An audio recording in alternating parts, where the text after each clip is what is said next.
Yo, what is going on, everybody? I am your host, Jesse Goku, el rey de México. Aquí estamos con Geeks Forever. Damas y caballeros, bienvenidos al... Yeah. Okay. Yeah, me too. What is going on, everybody? Because we have Spanish speakers now, and we have English speakers, because we're actually... That was part of one of our announcements today. So what's up, everybody? I am Jesse Goku, also known as the King of Mexico, also known as the infamous one that hosts all the parties at all the anime conventions. Back in 2019, when we used to have anime conventions and Comic Cons in this planet that we like to call Earth.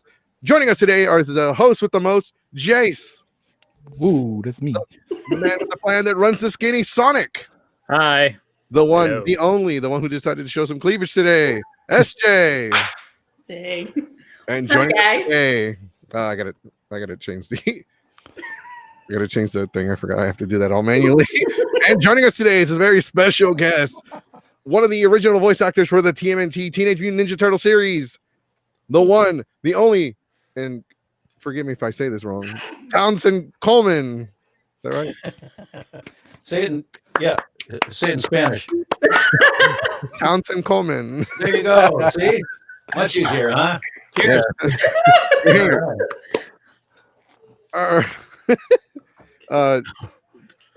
Actually, I'm so used to having a little bit more of a wait time, so I was still sharing the video on my personal page.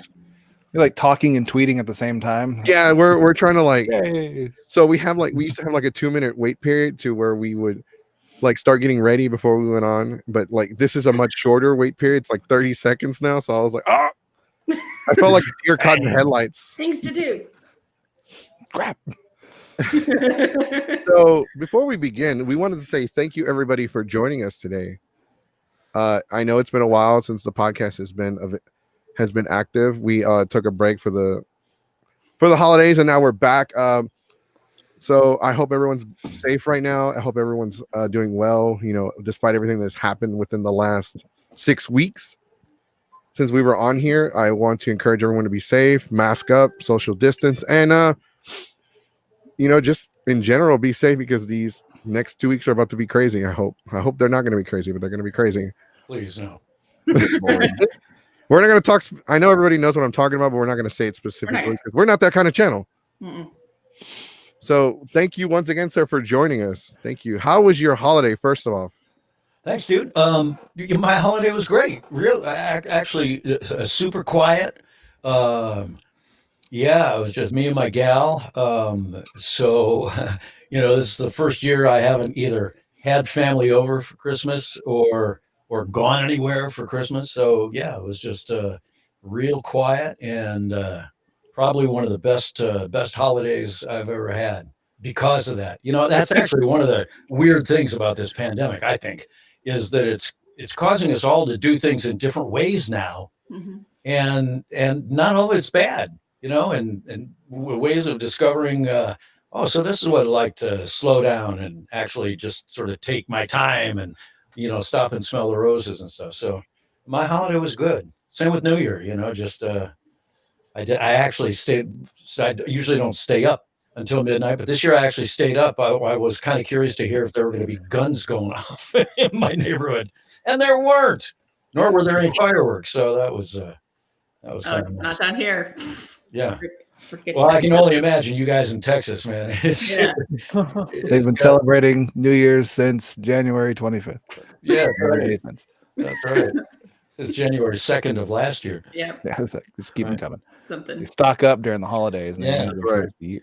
I was glad to hear there was only one firework related injury that came in. I was like, you guys actually did good. Good for you. There weren't actually that many drunk people playing with the fire things. Right. All right, we have some comments. Pachinko says, and you can see him now on the screen, highlighted. Pachinko says, welcome back from your anime time skip. Thanks. I grew hair. And Ari says, Jace looking very zaddy like tonight. Love to see it. I don't know what Zaddy is. I don't know what that means. I don't I know what either, Daddy but, is. but I like these new features that we have on our podcast now. Click things. Little clicky thingies. It's cool. It's a cool looking format. I Thank like you. It. Yeah. It is. We had a much different format. It was a little bit more. It had a little bit more work put into it because it was all manual. But this one's a little bit more simpler. It transitions better. I like it overall, but it's one of those things to where we're always looking for ways to improve the show, and yeah, I mean, it just always I'm always looking into how to make it more professional looking, how to just make it overall just a better product, production wise at least. Nice, yeah, yeah, it looks great. How long you guys been doing the show? The show has been going on since 2016. They have been on the show for about 6 months, roughly 6 months, Yeah. and 5 months and 4 months. So the other three you're talking about. Yeah. Right. They're Start all to the still show. relatively new. All right. I started the show back in 2016, but we took a break because I became a father. But Dude, congratulations. thank you. Well, I mean, I'm hoping that was intentional, and Yeah, it was. Happy. You're happy about It this. was. I know. So and it you own was up to it, at least it sounds like. So- right. I had her here for a while, and last year was a really crazy year because I hadn't seen my daughter because of COVID-19 I hadn't seen her since January, and I got to see her the day after Thanksgiving, and then I found out like right when I brought her over here, I caught COVID. Oh gosh, So really? she was stuck with me for 21 days. Thankfully, she never caught it. Yeah. How But old is last she? year, she's going to be 2 years old on April 5th. Nice. Congrats, dude. Thank you. So when I found out I was going to be a parent, the podcast went away for about 2 years, roughly 2 years.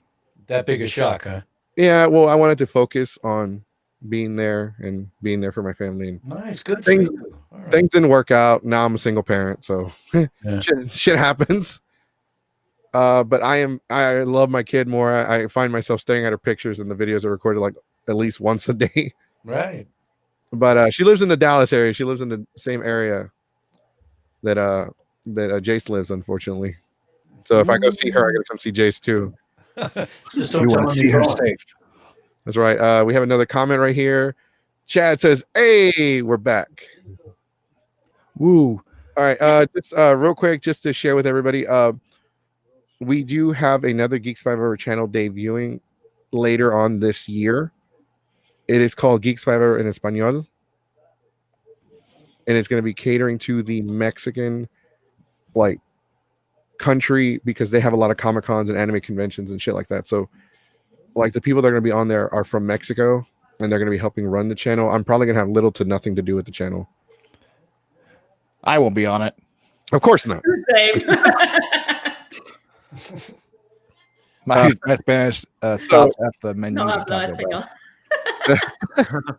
español. You were talking about the holiday season and how it's different this year.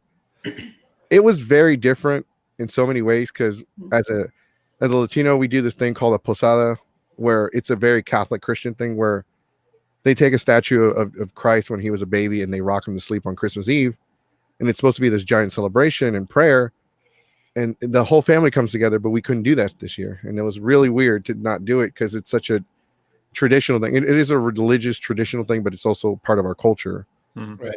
And probably part of your family growing up, I would imagine. Right? Yeah, we've never. This is the first time we've ever done never done it. Right. Even when hey, Chester's here. Chester's going to be the one of the people actually helping me. He's actually one of the people helping me with the new channel. Oh. Andale, he's like, andale. Let's go. Oh, Sour Patch is on. Yay! Oh, we have another commenter. Sissy, I can't see Bumblebee. It's over there. I can't help you right now. So This isn't about him. It's about Michelangelo. so I'll share it with Bumblebee. You're talking about from Transformers? Yeah. Yes. Let's see if I can do this carefully. Nope, because I don't know. Yeah, there it is. so That's the best I can do because my All right. thing's like precariously thing. All right. Yeah, it's So- a old Hanukkah present from not a friend anymore, but his brother used to work at a movie theater, and this is one of the movie posters from Revenge of the Fallen. So I Yeah, like so you scored one of the one sheets there. That's great. actually, I do have one more thing to show you before I showed you this, which I'm going to show everybody. do it. The beginning tour. Yeah, baby. Berries. One more time. one more time. But I have one more thing that'll probably give you nostalgia. One more. Is it that arcade cabinet behind you that you use as a very weird looking shelf? that you try to show off and it's just too bright? Is that the Turtles arcade game? That's Yeah. right. Yes. Oh, that's awesome, dude. Is that one of the original ones, or is that one of the? No, new it's the re-release, the arcade one up. Mhm. There we go. All right, dude. That is totally bodacious. Whoa! Yeah. Cowabunga! Unfortunately, these are the re-releases from Never Playmate. mind, I take that back. What? Let me tell you why it's the re-release. Because when I What was a refund. a baby, I actually played and with my Ninja Turtle toys I'm gonna cry. So much. that they obliterated. Yeah. I broke all my toys. So that's one of the re-releases, huh? Yeah, that I really like them. Liz I'm glad said they're doing that, roar. though, that they're bringing out some of the original figures Mhm. Mhm. from way back when. So they're releasing the Masters of the Universe one. Yeah. Which Yeah. I just think it's just a way of making a cheaper toy that they Also can charge full the- price for. Because Those things do not look good. Okay, They didn't look good when they came out. these things look good. These things have really good articulation for the time. They're proportional. They're really good. They're You say sturdy. The He-Man He-Man ones proportional. look like if they were life size, he'd be about 3 feet on steroids. Also the real Ghostbusters too. They got like re-releases also. As tall as he is wide. Ghostbusters ones look like they just took the prototypes and like, we need money now. Send them out. That's literally how they look like in 1990. I'll have to go back to my mom's place and see if I can find some of my old stuff. I know I had at one time troll dolls of the Ninja Turtles. It was only Leo and Raph for some reason, but I did have them at some point. I remember holding them in my hands. Yeah. Don't know how we got them, but somehow we acquired them. You know, when this show first went on the air, and they started coming out with the action figures, I started going to Toys R Us. I thought, this is cool, man, because let me think. It's probably the first show that I ever did that had action figures. Mhm. First cartoon that I did that had action figures. So I was like, totally stoked that I was going to have my character's going to have his own action figure. I thought, this is great. So I started going to Toys R Us and snapping them up. And they just kept coming out with new ones. So I kept going back to Toys R Us. And I did that for, gosh, I don't know, maybe close to a year. And then finally, I just thought, this is ridiculous. This is going to go on forever. I will never in a million years be able to keep up with this. And I finally just gave up. But I've got two of those. I don't know if you guys have seen the original Ninja Turtle trunks. It's like it's a trunk. And I've got two of these things and filled with the original action figures, Mhm. still in their packaging, unopened, the whole 9 yards and stuff. But I have a lot of Ninja Turtle stuff still from the 80s. Where is it? Very professional here. No, because I forgot I had this. Nothing is right. Oh, with the me. original. Oh my God. there you go. Yeah. I remember that.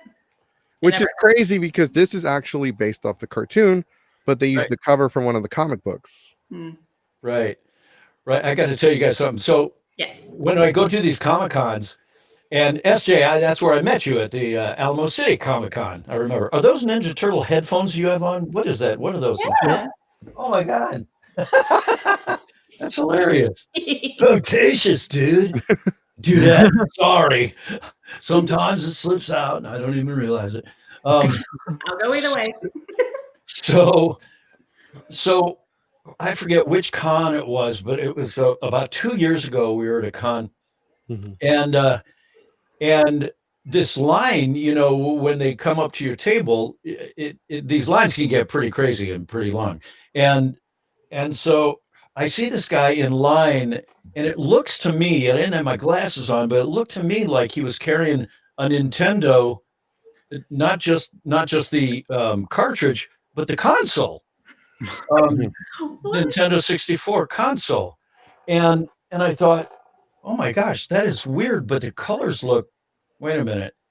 And then when he finally got to the table, I realized this guy had gone out and gotten this console custom painted in the Ninja Turtle colors with the Ninja Turtle logo and the whole 9 yards. I mean, this thing was just brilliant. It was That's beautiful. awesome.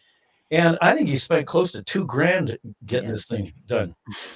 And so I said, well, where do you want me to sign it? And he points to a specific spot. And I was kind of nervous. And I said, well, do you want me to sign it with this paint pen? Because I've sometimes had bad luck with these things.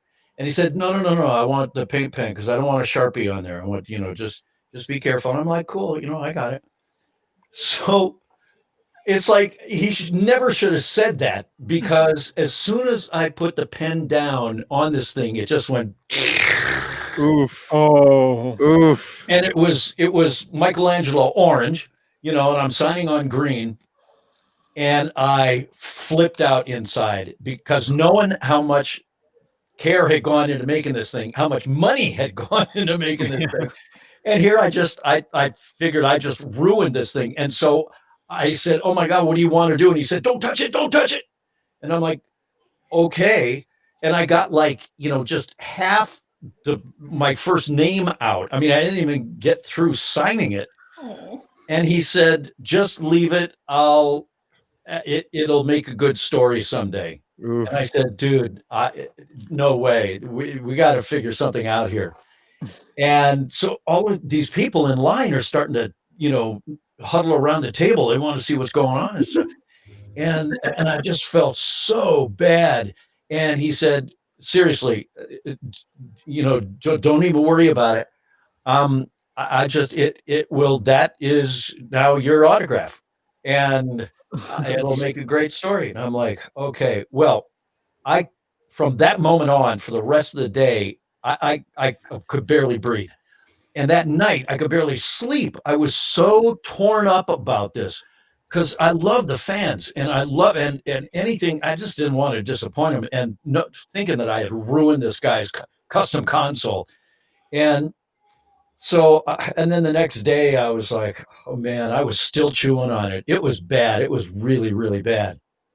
So then the next day was Sunday, the last day of the con. And all of a sudden I see this guy back in line and my heart sinks. And I think, oh my God, he's coming to read me the riot act, wants his money back. I don't know what, but he's waiting in line. So he finally gets up to the table and I look at the console and that whole splotch was gone. And I said, what did you do? And he said, I was able to get it off really carefully with nail polish without ruining the finish. I said, how in the world did you do that? Because that stuff eats right through that paint. And he said, you know what? I was just super careful and just took my time and got all of it off. So I'm going to ask you to sign it again, if you don't mind. And I said, dude, no charge. And he said, but this time, yeah, let's go ahead and use the orange Sharpie instead of the paint pen. And so I was just so grateful that the guy was cool about it and, didn't flip out and was able to get the thing fixed. But yeah, when you held up that Nintendo cartridge of the game, and the other thing is it wasn't just the console that he had painted, but he had the cartridge painted also around the label, so that all that you see there was gray, was all done in Ninja Turtles colors and with the logo and stuff on it. It was beautiful. Wow. It was brilliant, this thing. Yeah. That's really cool. Uh-oh. What happened? Where'd Jace go? That's Jay. Did you just kick him off? No, I think the fan got him. And he went away, and I'm looking at you. I'm looking at you with the fancy headphones on. The fan came back and got him. Yeah. Oh, there we go. Oh, you just switched spots. I was that person in line. Oh, there you are. Nice. Was that you, Jace? Was that you? You were the guy in line, huh? No, my internet. You were very cool. PTSD. Oh my gosh. I was very upset. All right. So I think it's really cool that people have so much custom stuff made, especially for Teenage Mutant Ninja Turtles. I don't know if you know or have ever seen it, but someone took one of the original 80s, 90s Ninja Turtle bands and turned it into a Nintendo console. Like the inside of the Ninja Turtle van is the Nintendo console. Ooh. Really? Yes, and it was like I Wow. think it was expensive to buy one because it was like a one and done deal. So if you wanted one made just like it was like probably around the same price as that guy paid $2,000. Wow. I was thinking But- of the guy who came back to the line with the console. I was like, what if he brought just another Nintendo that he had just in case He had a someone spare. stuck- Like he just in had a case couple of someone them in his messed up closet. their first one. Right. It I know. turns out you're not the only one that's messed it up. Like, That's this is the fair. 5th one they've done. You should have seen what Raphael did. Right. It was red, so it looked like a blood stain. Who bled on this thing? That's kind of sick. Hey man, you got a cut. There's blood all over your console. Here. Yeah, so we were gonna so when you auditioned for Teenage Mutant Ninja Turtles, and Teenage Mutant Ninja Turtles being new at the time, Yeah. and for those of you that don't know, the toys that we made us on Netflix did a documentary about the action figures. Mm-hmm.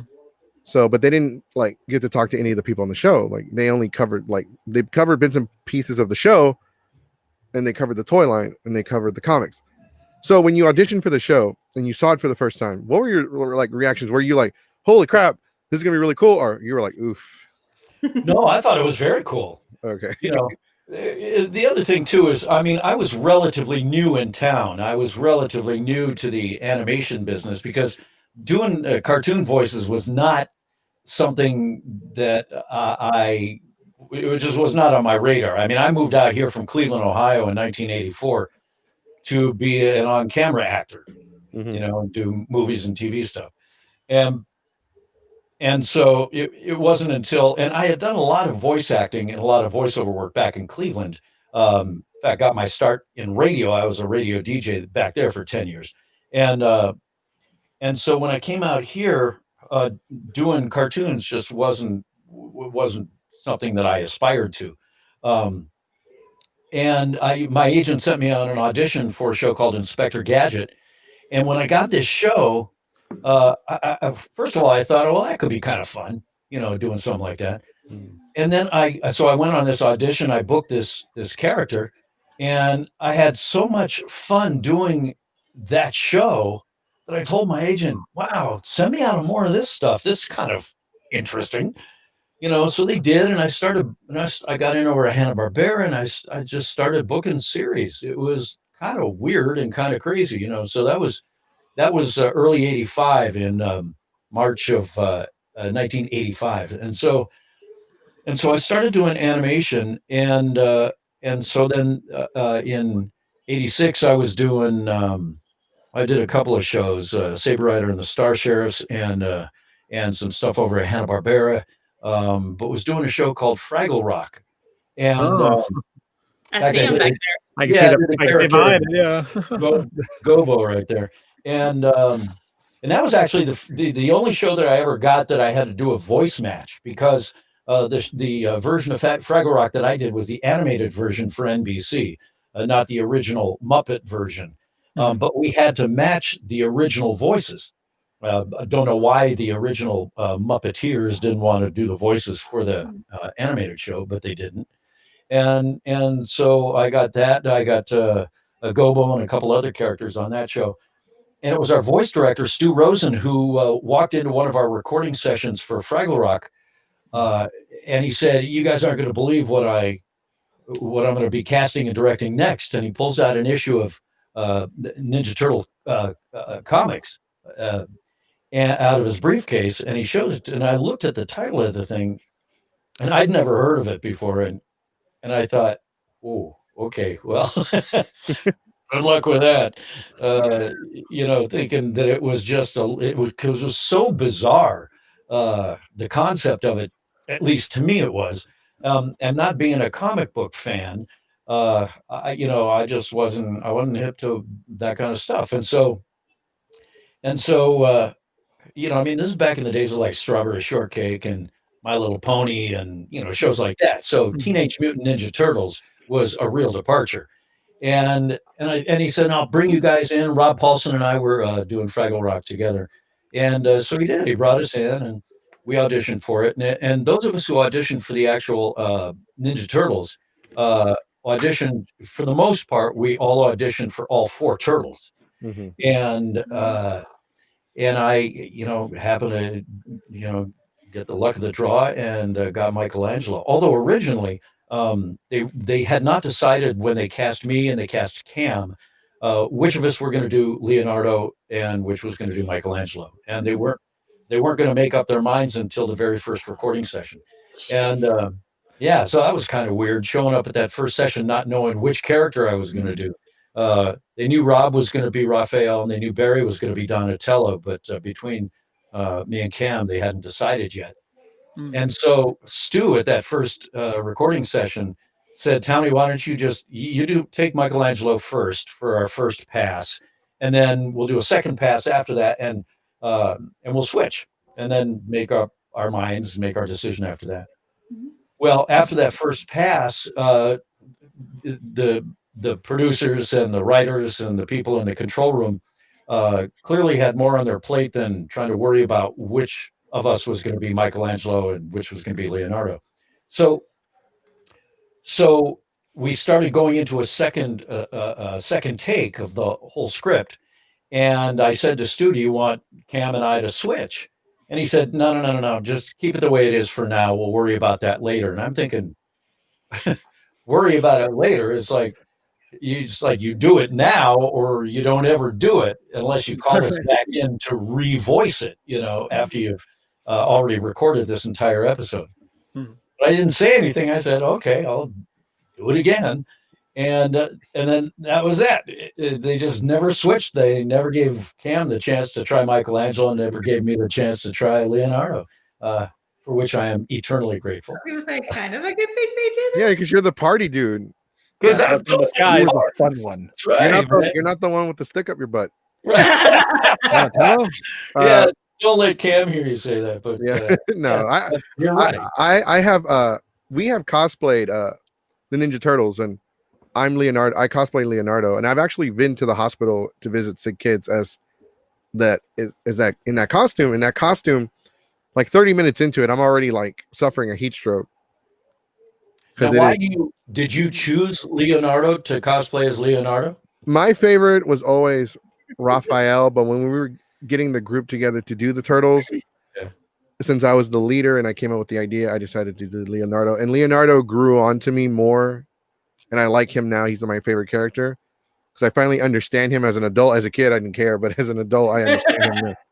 Now, do you understand him more since you're an adult and more from watching our original series, or did you get into the other series as well? Well, I've actually watched every single series except for the latest one, the brand new one that was on Nickelodeon that just got canceled. Rise of the Teenage Mutant Turtles. Yeah. Right. So it got canceled. Yeah. It got canceled. It got canceled, but they're making a movie. They announced recently that they're making a movie for Netflix. About it. It's because the toys so they're more about merchandise sales. That's the only reason why they have the shows. It's for merchandise sales. Right. Merchandise sales for that. It's true with our series too. Mm-hmm. It's very true. That's the only reason why Ninja Turtles got 10 seasons. That's right. Because he was buying all of the toys.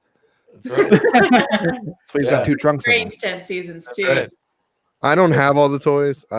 My family was very poor. We're still poor, but they were poorer. Well, if you bought more, maybe you got an 11th season out of it. From that show. Right. It's all my fault. That show did not need. I was talking to Goku over there. Oh, okay.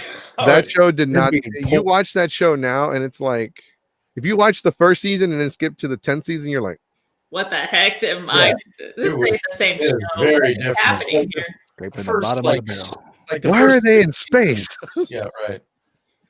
We do have a question for you though from one of our commenters. Well, actually, we have 2 things that were addressed to you.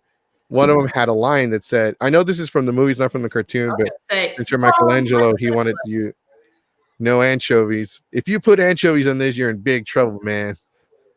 Pow. Well, no, in the So no, it's he said dude. In the movie, he said dude. Eh. So we both messed up. Yeah. This one is for you though. It's a question from Lisa.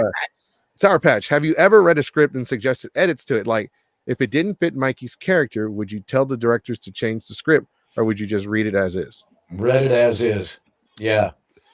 First of all, I was again, like I was saying earlier, I was pretty, early. It was pretty early in my career, so I didn't feel like I had any, business suggesting to the producers or the writers, what I would do. Here's what I think you ought to try. Can you just imagine yourself No, if you did have like an inflated ego? Bagels. I asked for donuts. that's right. I wanted green M&Ms. There's only red in here. Right. Which, by the way, is something I have never understood about actors to begin with, or celebs. From what I understand is a lot of actors, they do that because they're meticulous about how their entire sound setup is. So if they give them a writer and say, I need this specifically done, and they're too lazy to do that one thing, they know that they can't be trusted to do any of the other things. But that doesn't explain. Also, some of them are just assholes. Color M&M. That doesn't make sense. But that's not what we're talking about. I want the green M&Ms, the sexiest of M&Ms. That is the one they sexualize, isn't it? The creepy, sexy green M&M. Yeah. Also the brown one. The brown one? She's the business M&M. She's the business one. all about her that's career. right. She's. Sorry, I should have warned you. That's what we do too. Tangent. I forgot they made an M&M like. Which is your favorite M&M? And why? You know what I do when listen? Here's what I do when I eat M&Ms. I was just doing this like just a couple of days ago, and which is weird because over about a year and a half ago I stopped eating sugar, but I happened to be in line at the grocery store, and it was one of those impulse things that I thought it's been so long since I've actually had these things, and I'm just gonna get a bag. And it was like the second week of January, and I thought, look, it's not going to throw me off. I can do this. So, but what I always used to do, and I did it the other day, is there's something about the colors. I got to eat them in a certain order. It's like if I dump, a little handful of M&Ms into my hand, and these are, by the way, the peanut M&Ms, so they're the big ones. I don't eat those. Yeah, it's like I've got to. The colors have to make sense to me, and so I will. If I've got the a brown one and a green one and a red one and a blue one, I'll eat the brown one first and then I'll eat the red and the green and the blue in that order, RGB, because RGB is the colors in your TV screen. Mm-hmm. So it's crap like that I cannot get away from. But I was having a great time because there were a lot of orange ones, which of course are my faves because of Michelangelo, green ones, and yellow ones and red ones, and so I would get those, and I'd always have to do it in the order of the Ninja Turtles, with Michelangelo being last. So I don't know about you guys, but but the M&Ms. So oranges. For sure, I also prefer the ones with the peanuts in them. But when I eat the M&Ms, if I eat one color, I'll eat all of the same color, and then the next color, and then the next color, and then the next color.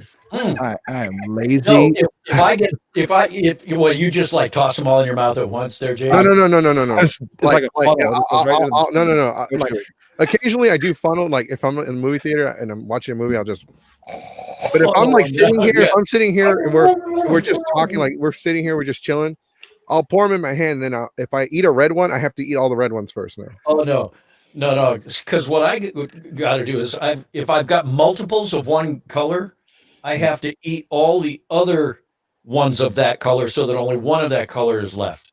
And so I get it down to the point where everything that's left in my hand is only one of that color. So I just have one of each. But siphoning off those ones on the way down, I've got to do those in order. So it's like circling the drain, dude. Okay. Yeah, if I had to eat candy like that, I'd get off of sugar too. By the way, dude, that's totally my OCD. It's like it's bad. No more sugar. I'm not doing this. Sour Patch says, "Don't get me started on the M&Ms. It's canon that they're." What are you eating? M&Ms? She's eating pizza. Pizza! Whoa, dudes! Nobody gonna told share- me there was pizza here. Anchovies and hot fudge. My fave. I got pineapple and beef.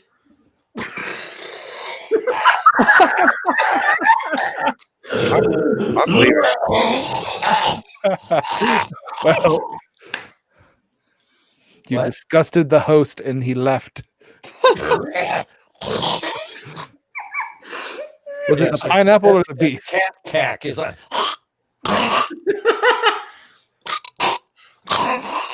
All right, show's over. Thank you. Oof. I don't Let's care. let's get some comments. Ari says Comments here. gross. Rose. Whatever. I don't care. Nothing wrong with pineapple on a pizza. Oh, and Oh, Pachinko's encouraging your sister by saying only Wait. Rule 34. Do LOL. not encourage her. I don't encourage pachinko either. Let's see. We have another comment that says pineapple and Twizzler pizza. That sounds good. Bro, Bodacious. Bodacious. bodacious. Bodacious. Bodacious. Yeah, Oh wow, I lost my train of thought with that pineapple and beef. What a shock. pineapple and beef. Pineapple does not belong on pizza. Yes, I'm it sorry. does. No, it absolutely does not. Respectfully Mr. disagree. Anchovies and hot fudge? Seriously? You're going to judge me Oh. on pineapple? What's the weirdest pizza you've eaten since you're Michelangelo? So have you Oh, yeah. eaten some strange stuff? Have you actually eaten? No. And it's funny because at some of the cons, they'll bring us pizza. But every so often they get very creative about it and they try and put together some of these, nutty concoctions that they think they saw in our series. I don't know, maybe they did, but I I don't remember. These were written by someone on a Mad Lib. Don't Thank make you, this sis. as a pizza. Right. But before we continue, I want to apologize about the comments constantly rearranging the size of the screen. I don't know if that's getting on anybody's nerves, No. It's a war of the comments about pineapple now. but Shut that up. is cool though. It's better than actually having the comments on the side of the screen because I can actually filter what's on the show now and what's not on the show. Hey. What do you see? Do you see them before they go? Yes, I see all the comments. Oh, there should be on the side. And the way it worked before is we had it like this too, where they would appear right here on the side. Right. They would appear we're right not there. doing And sometimes we would get some Messages from audience will display here. today's podcast. Today's podcast is brought to you by ABC. Not really. No. But it's just hanging right there above Townsend logo. for reasons. Today's podcast is brought to you by Ghost Burger. Legally obligated. Mm. Here, I'll show you. Let's because Is that a tick? Hey! There's a giant tick in your room. Be careful. See, that's, okay, okay, Envy. on the tick, Yeah. real quick. On the tick, I noticed that Yeah. some of the tick toys, because I have one of the original ones. The torso is like a greenish color, and the rest of them is like. Dude, totally. You see, mine is like that. Yeah, like I thought it was just a misprint, but apparently a lot of them are like that. It's because of the kind of plastic that they use. Mhm. That was from Toy Biz. Mm-hmm. Yeah. So bad. Yeah. So everything but the torso is the normal color, but the torso is turned to green. Yeah. Thank you.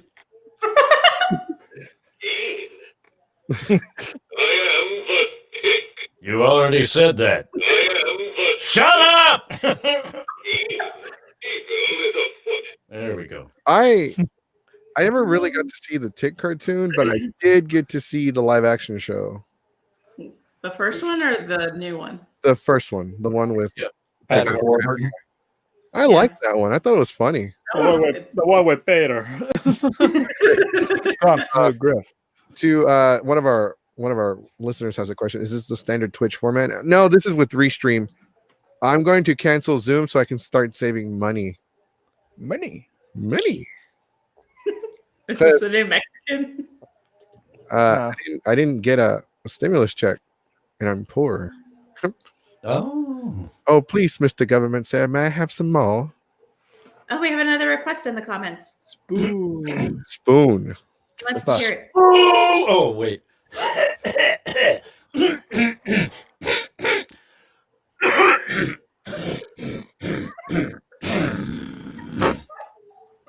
Thank you. Oh boy. I'm sorry, I just wasn't ready for this tonight. Hold on. Take 9. Spoon. There. I thought it'd never come out. So okay, we actually have. Normally it just falls out, but I couldn't squeeze my butt cheeks together tight enough to get that one out. Ow! Did he say butt cheeks in the show? I did. I need to watch the show now. The only tick toy I had was that one that balanced on like a brick. I thought you were gonna say the only thing The one that balanced, the one from Taco Bell. I don't know. It was like the brick, and then there was the tick with the bricks on his hand. It's the only tick toy I ever had. I had no idea what the show was. Man, it doesn't show. You went in for a Mexican pizza and you came out with a balancing tick.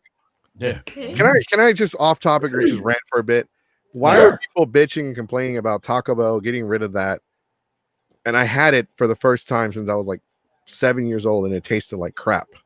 What? The Mexican pizza? Oh yeah, they did take that out. I kind of forgot they did. And people were like, could complain for anything. I was bummed to hear that, because back when I used to eat that stuff, that was one of my faves. I love Mexican pizza. I've dropped food on the floor from public schools that tasted exactly the same. How would you know?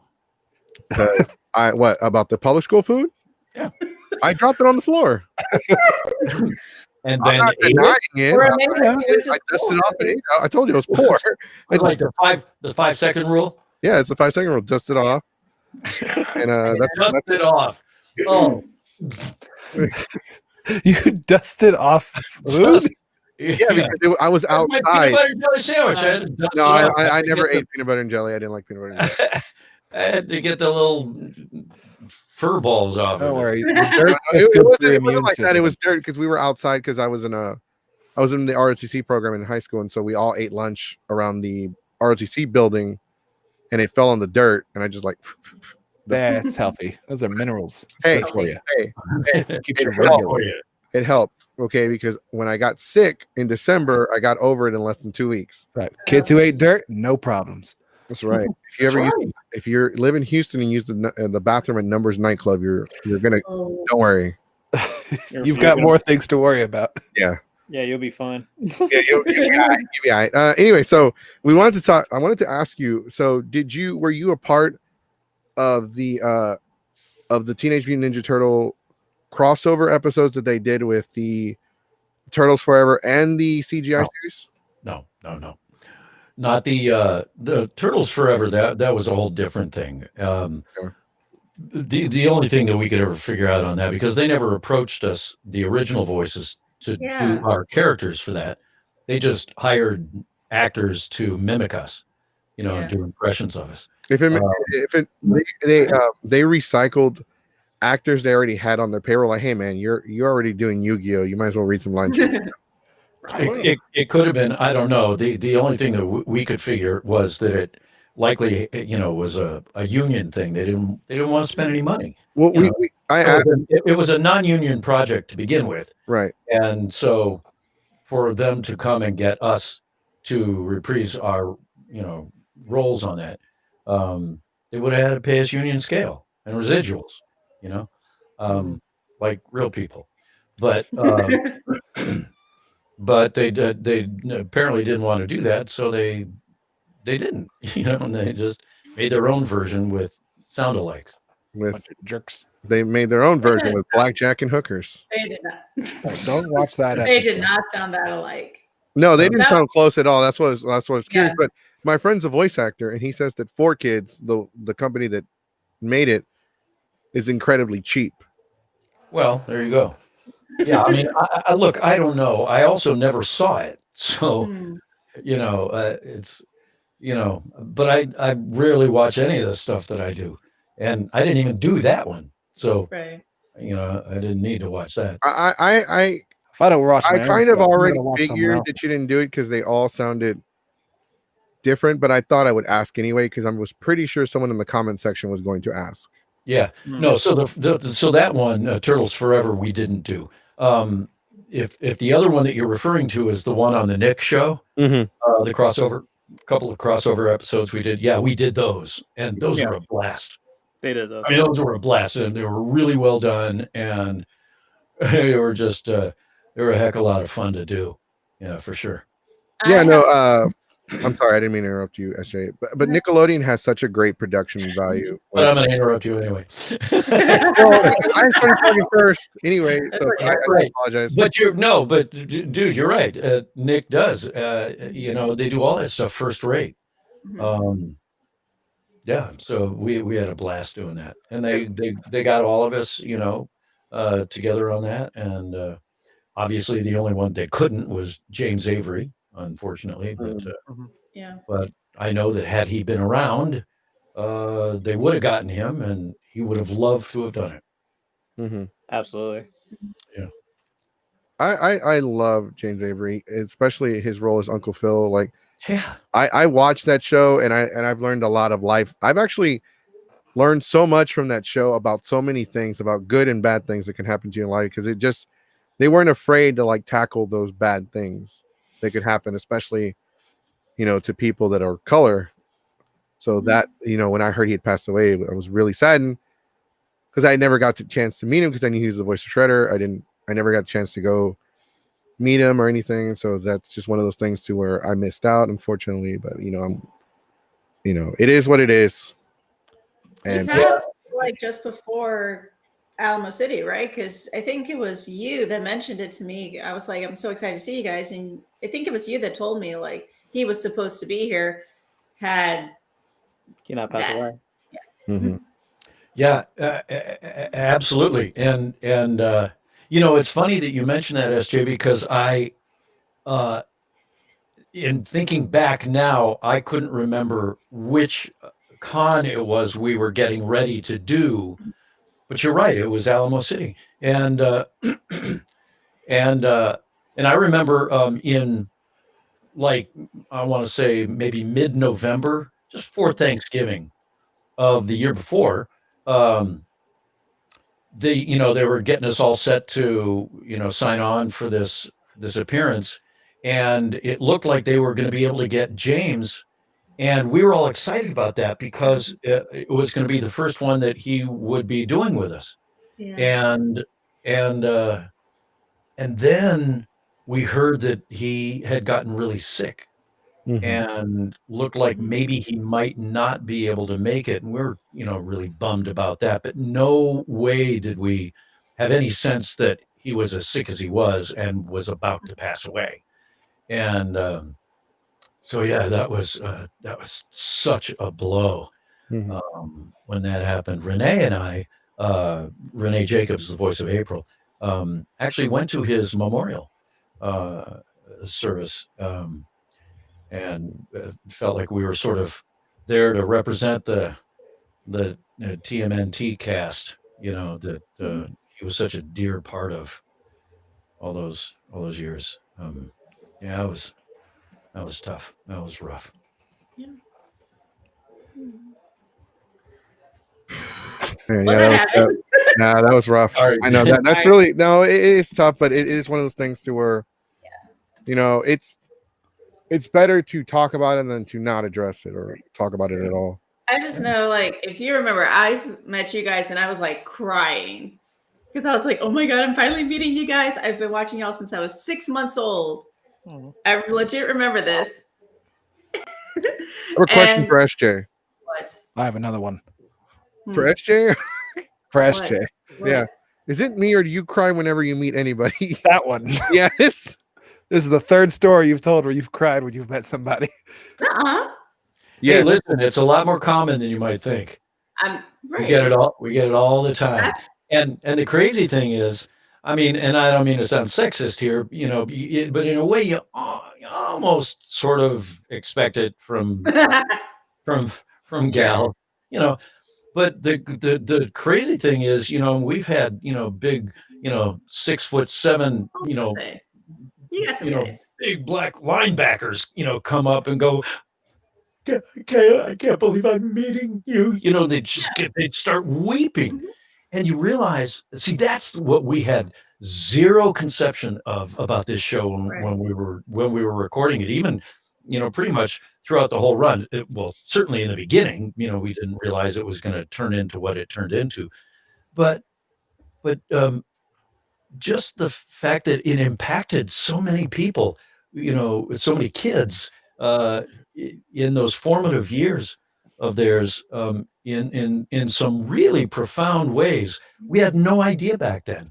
And it's one of the things I love about going and meeting fans at Comic Cons, because we get a chance to hear these stories Mhm. and see these reactions. And it's the most endearing thing. It's one of the greatest connections that I feel like I ever have the privilege of being able to make with another human being.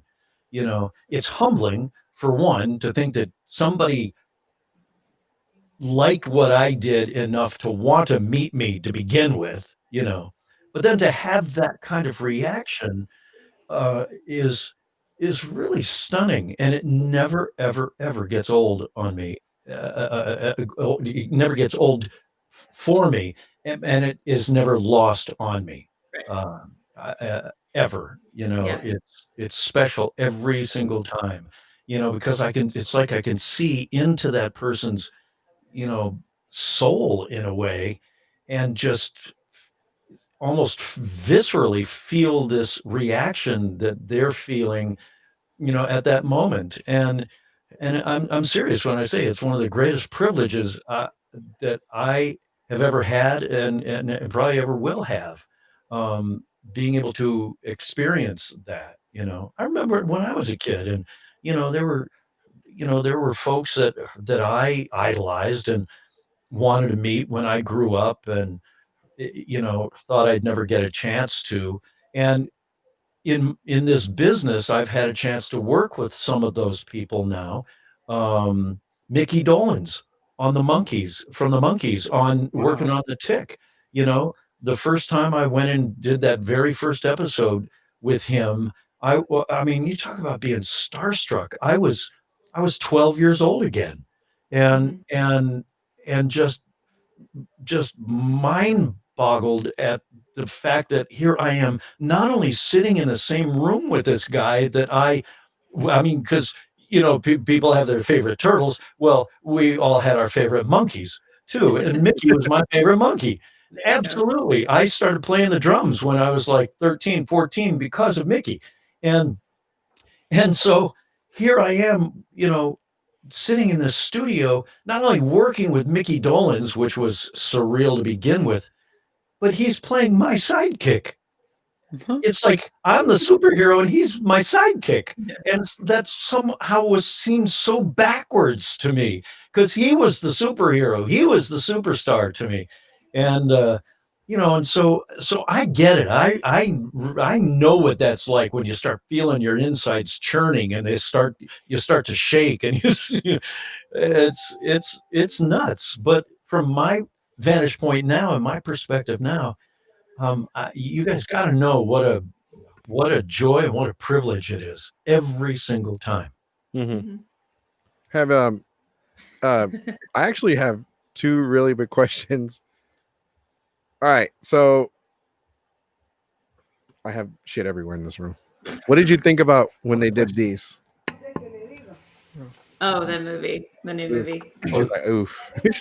The Michael Bay Turtles. Yeah. Okay, so here's the thing, and guys, So don't that's- hate don't hate me when I say this, but I've and I alluded to it earlier. I've never been a big fan of watching my own stuff, and so I'm basically not a big TV watcher or a big movie goer. I am just not. So I never saw any of the original Ninja Turtle movies from the 90s. I still haven't seen them. Those first, I think, three that there were. Yeah. And so the subsequent movies I didn't see either. Mhm. Because I would hear about, people. There seemed to be such a division amongst fans about what Michael Bay was doing to this franchise, and they hated him. So I thought, and I Well, but let me just say this. Yeah. But I did see the last one, and what did that come out like? I don't know, 3-4 years ago. About 2014, 2016. Well, 2014, and then the second one came out 2016. Yes. The second one. So it was the very last one that they came out with. So I went to see that because my buddy Gary Anthony Williams was in it as Bebop. Yep.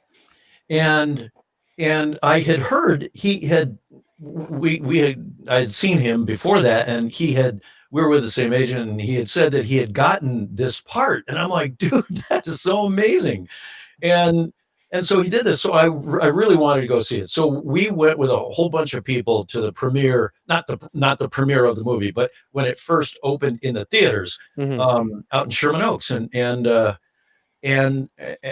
so a bunch of his friends went and saw it, and so I was there, and I loved it. That one I loved. All the others I can't speak to because I never saw them. right. But that one, I got to tell you, I thought it was clever. I thought it was really well done. I thought whoever the cat was that was doing the voice of Michelangelo in that, I thought he was fantastic. It was original. It was clever. It sort of had elements of our cartoon series in a way. Some of the humor in it and so I don't know.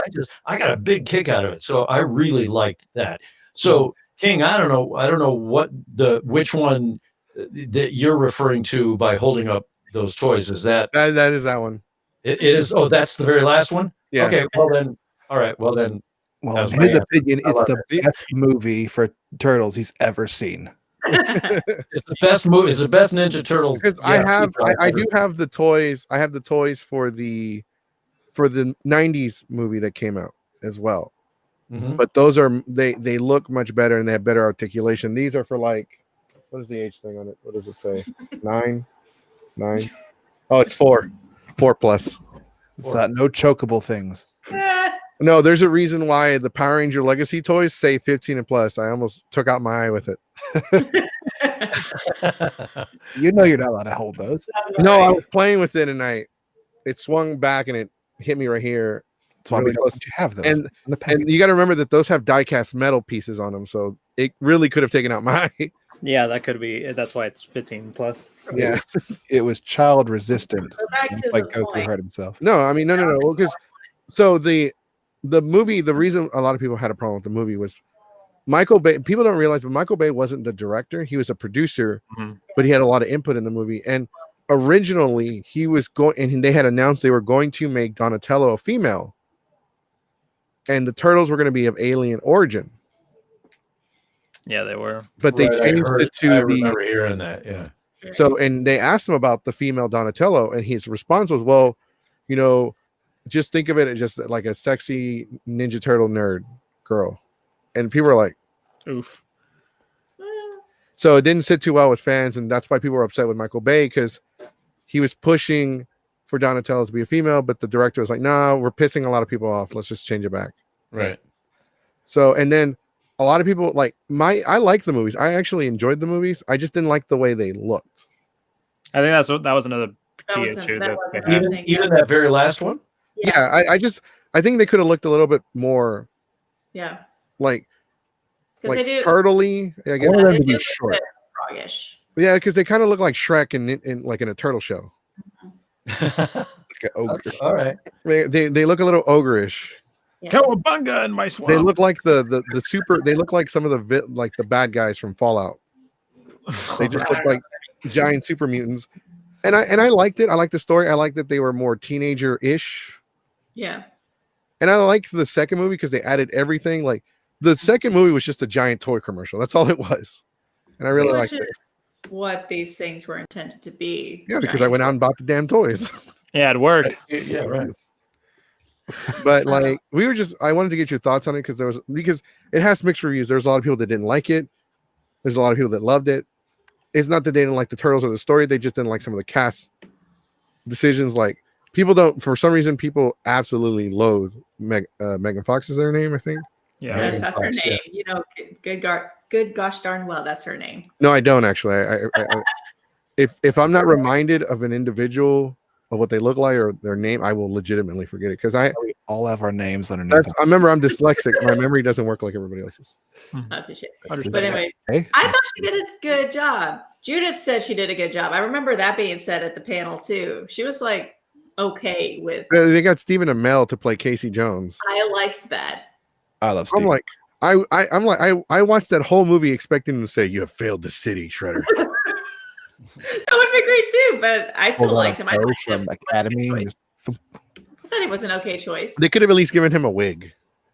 It would look bad on Steve. Yeah, it would have looked awful. He's been in a wig before. He wore a wig for Arrow and it looked awful. he Because had he's like got, glass of his forehead. got a square head. It does not look good on him. Yeah. So no, I'm actually kind of, I'm not too surprised you didn't see the movies because the movie, like, it made a lot of money and it broke records, but like it was like 30 million at the time. So that's a lot for 89, 90, but like that's not a lot. That's still not like Titanic, money. Right. So it makes sense. And like I heard there were a lot of production issues with the movie anyway. They had filmed the movie, but they didn't have a distributor. So they finally got New Line Cinema to distribute the movie. Oh, the original one or the? Yeah, the original. Okay, because the newest one was done by Paramount. Yes. Yes. But as someone, okay, so it could be argued that Ninja Turtles, Batman the Animated Series, not Power Rangers because that's live action. Shows like Batman Beyond, Animaniacs, all these shows are part of the golden age Hell of yeah. cartoons. Even And Garfield.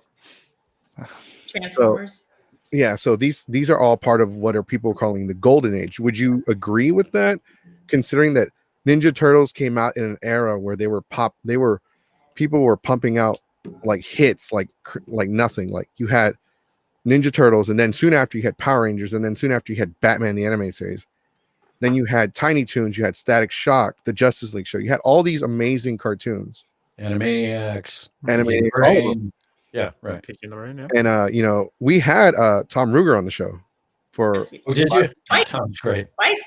Twice. Yeah. he didn't watch the new, again. just for the record, for those of you that missed it, he didn't watch the new Animaniacs. Yeah, he We kind saw of the first episode. he saw parts of it, but he didn't see the whole thing. Saw the first And episode. Like, Well, it's everyone Like me. Yeah, that doesn't surprise me. Well, it's like Ninja Turtles. We did close to 200 episodes. If I've seen 10, it's a lot. Yeah. I just never watched the series. Understandable. I guess that makes sense. A lot of people don't like to watch their own work. Like I don't like to watch the old shows. I'll like listen. I'm like, oof. I can listen to them talk, but I can't listen to myself. I'm like, oof. But of the 10 that you've seen, 10. 10. Could you tell like a difference between like seeing it as it's being made and then seeing it the finished product? I'm not quite sure I follow that. Okay, so when it comes to production, when you're doing when you're recording the show and you see the final product, was there like a big difference? Like, okay, this is much more different than what I saw or recorded for. When the final product is, when they finish the final product, when they're done with the editing, putting the voices in, is it what you expected? Is it what you had thought that you were getting into? Well, you got to understand that when we record, there is no animation. Our part of the process is at the very front end of the process. Mm-hmm. When we go into the recording studio, there's no animation yet. So we don't see anything. We're just in a studio all together, and we're each at a separate mic with a copy stand, and we got our scripts in front of us, and we're just, going through the whole script top to bottom, recording our lines, in order. So, and we'll do that a couple of times. Typically a session would last 3 or 4 hours. All voice directors have their own particular way of working. But the way Sue Blue worked was we would go through the script once and we go through it a second time. And usually then beyond that, it would be going back and just doing some pickups of various lines not going through it a third time all the way. Mhm. So I mean, we had no idea, what it looked, especially in the beginning, we had no idea what it would look like because we hadn't seen it yet. So that whole first season we recorded without having any idea what our characters were going to look like, what the music was going to sound like. We just didn't know. And and that's true with all the shows that I've ever done. And then once our voices have been recorded and they edit those tracks down to the rough show, the script, then they send that out to the animation house, whether it's here in the States, typically not. It's usually overseas, either in Asia somewhere, or it could be Ireland in a case of Ninja Turtles. A lot of that stuff was done in Ireland. For the just real quick, because you brought that up, The Guinness. the first 4 or 5 episodes, or at least most of the first season, was They are made the by. first season. Well, what?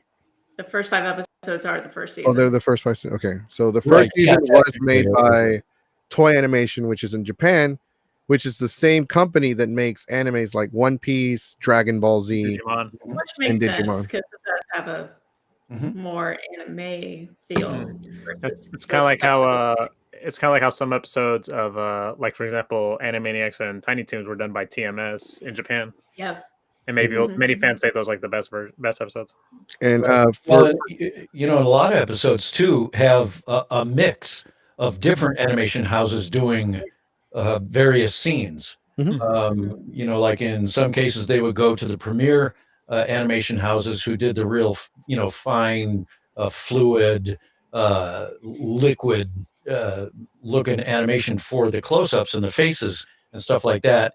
And then for the backgrounds and the body movements, they would go to a lesser animation studio, and you could find that all within the same episode. So, it's kind of hard to say who did the animation. I think in the beginning when they went with Toei, it was because Fred Wolf Films, which was actually at the time Murakami Wolf Swenson. I think that perhaps they had relationships with the people over in Japan that did that animation, and that's why they went with them for that first 5-part miniseries, which was actually our pilot.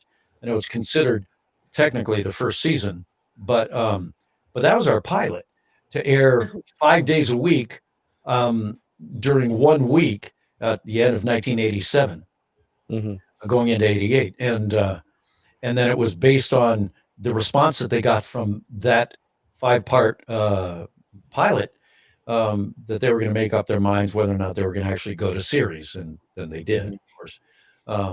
But yeah, beyond that, I think it becomes a numbers game. It becomes a money game. it does. Yeah, and who they can get to do the animation on time when they need it for the least amount of money and have it be a passable product. I mean, to my eye, the number of episodes that I did see, the animation always looked just wildly erratic. Best way I can put it. There were some episodes that I thought looked fantastic, then other episodes where it just looked like, did kids draw this? Right. It's this or something. We've talked about that before. I don't know if I've talked about it with this cast, but we talked about it like, animation in this country versus animation in a different studio overseas where they charge less. People don't like the animation here for the latest shows, but the one thing you can give them credit for is that they are consistent with the animation and the frame rates and how well it'll stay, how much composure you keep. Yeah, we did talk about this in a previous episode. I remember. Okay, yeah, we've talked about it several times, but I wanted to go back to something I was talking about before we brought up this question. Like, how does it feel like to be a part of this, like, golden, like what I said, what people are calling the golden age of cartoons and animation? Like something that, okay, like, did you ever believe that you'd be so big a part of pop culture, especially with Ninja Turtles? Because the original TMNT, and I'm sorry, I'm a huge fan of the original TMNT. People love it, but it did not age that well. When you say the original TM, you mean our series? Yes. Comic. Or The, Yes. the 87. The 87 to 93 or 96. 94? 96? Okay, yeah. yeah. Well, the show might not have aged so well, but I've aged pretty well. Yeah, you age great. No, the reason why I didn't age well because there are some scenes where it's Raphael talking, but it's Donatello's voice. Right. I mean, that kind of continuity stuff that they didn't catch and that they didn't go back and fix. Yeah. Yeah. I mean, we hear about those things and then we see examples of it. And I go, how did you miss that? That's Or like There are some scenes where the sound effects are delayed, so it's already moved to another scene, and you can still hear the right. previous Something. sound effect. or Right. like the original title cards for like I think the first 4 seasons. It's supposed to be Leonardo with the swords or Michelangelo eating some pizza, and they swap the colors, so it's Yeah, Mikey playing with Leonardo's swords and Leonardo just The first scarfing down episode, pizza. yeah, the first episode it had Leonardo eating pizza, and I was like, it's kind of off character. I mean, You play with my swords if you give me your pizza. yeah, they Yeah, switched accurate. controls today. it was Yeah, an that kind accurate of thing. You saw the swords, and you're like, okay, that was supposed to be. Right. Gotcha. Well, that kind of QC that they miss would always baffle me. It's like, you guys, this is your job. This is what Yeah, you're supposed, and you do this all the time. It is not Really like it's hungover first that and only day. episode that you've done. Yeah. I like to imagine that they put Homer Simpson in charge of it, and he's just laying there eating a donut. And the Looks good to me. Yeah, and the nuclear power Yeah, plant. it looks good to me. What's Yeah. a So, but 293? how does it how do you feel like you're a part of something that's so a big part of pop culture, and even to this very day, like it is not something that's going to go away anytime soon. Like it is still a very popular entity. Like it is. And It is. and always will be. I mean, that's not to say that there are always going to be Ninja Turtles series on the air or movies coming out or toys being made. But I mean, you got to look at this thing and go, man, what a juggernaut. When Nickelodeon bought the entire the kit and the caboodle, the whole thing, they have obviously a real vested interest in keeping this thing alive. So, to be a part of a franchise that is so big is really amazing, even though I have nothing to do with it any longer, other than those couple of crossover episodes that we did with Nick. But to answer your question, man, it's one of the coolest feelings to know that, well, we were the first, we were the originals, and nobody can take that away from us. Doesn't matter how big this thing ever gets or how many Michelangelos there ever are, for the rest of time. I was the first. So that's just a really cool feeling. And it's, certainly something that I love being able to just hang my hat on and go, there's a great satisfaction in that, and listen, I've been really blessed, really fortunate in a number of areas of my career and my voiceover career, to have been associated with some pretty iconic things. The Tick. I think the Tick is iconic for what he is. To have been the voice of the Tick is a very cool thing. To have been the voice of Michelangelo. To have been the voice of behind me you see NBC. I was the comedy promo voice of NBC for 16 years. One of the longest running network announcers ever, short of Don Pardo and guys like that, but I mean, nobody can ever take that away from me. The entire Must See TV campaign was so iconic for so long. It's in our popular lexicon now. There isn't virtually anybody that hasn't heard the phrase Must See TV. Right. Well, I did the very first Must See TV promo, and in fact, I'll tell you, it was the same week, maybe a week later, that I did the first episode of The Tick in August of 1993. And it was just a fluke audition. I went over to NBC. They were looking for this very specific thing that I kind of sort of did back then. And they liked what I did. They put it on the air that night. And it they continued to bring me in, every day for the next couple of weeks, and then it turned into a couple of months, and then a couple of months later, they gave me the Tonight Show promos, and I voiced those for 16 years, and so all that, Frasier, Friends, Mad About You, Seinfeld, all the way up through 30 Rock and and Community and The Office. Uh, I've voiced all that stuff for so long, and that's uh, I mean that's a big deal, and so it feels cool to have been a part of that. It feels cool to. You guys are familiar with the red 7-Up spot, right? Yeah, cool Okay, spot. well, cool spot, exactly. Well, to have done his voice for 6 or 7 years.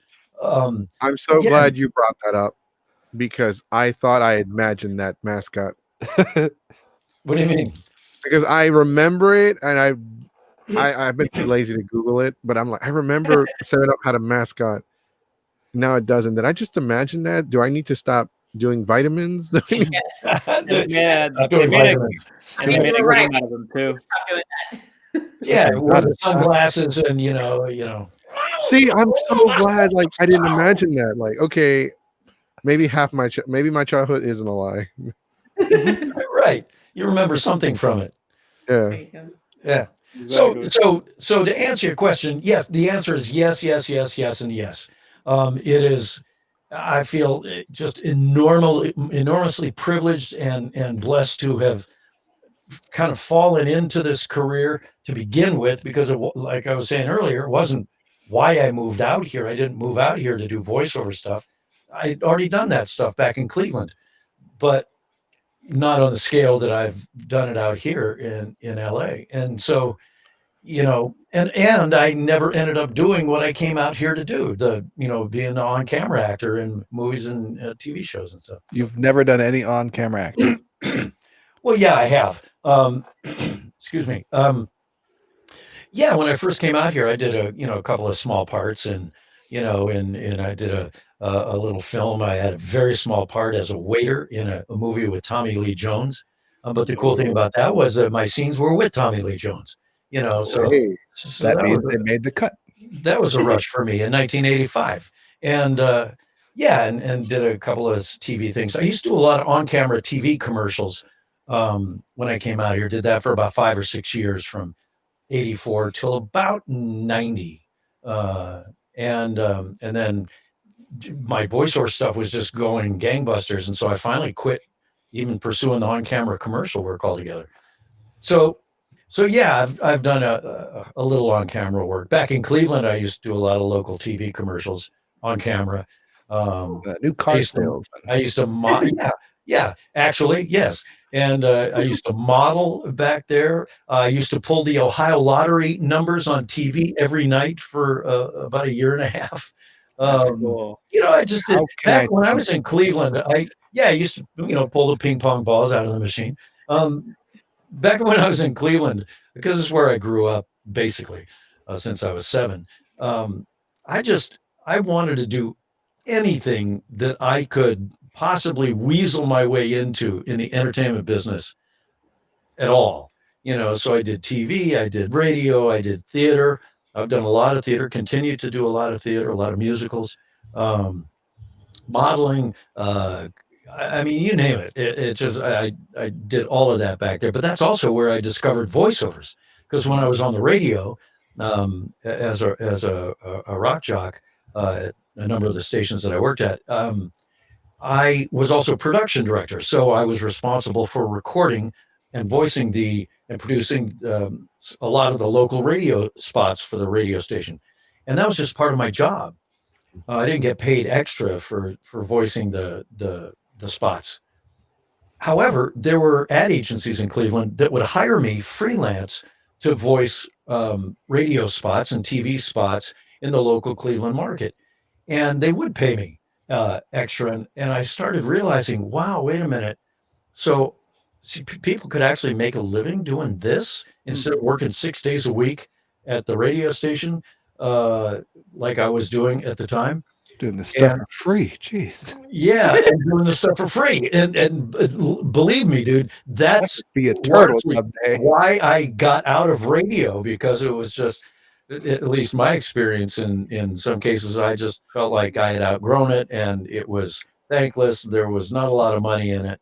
And I'd actually gotten to the point where I was making more money a year just doing my freelance voiceover stuff in Cleveland than I was working 6 days a week at the radio station. And at the time, in 83 and 84, before I moved out here, I was also hosting a nationally syndicated dance show that we were recording. Actually, two. One that we did in New York City that never got picked up. So we did 10 episodes in 2 days. But we had a live act on each show. We had Billy Idol, we had the Waitresses, we had Boy George and Culture Club. We had some big bands back then. That was a lot of fun, but that show didn't end up getting picked up. It was a show called We're Dancing. But then I was flying down to Atlanta every other weekend, taping 2 shows on a Saturday and then flying back. So I'd fly down Friday night, and the radio station was kind enough every other weekend to give me my Saturdays off. And then I would fly down, do 2 shows on Saturday, and then fly back on Sunday.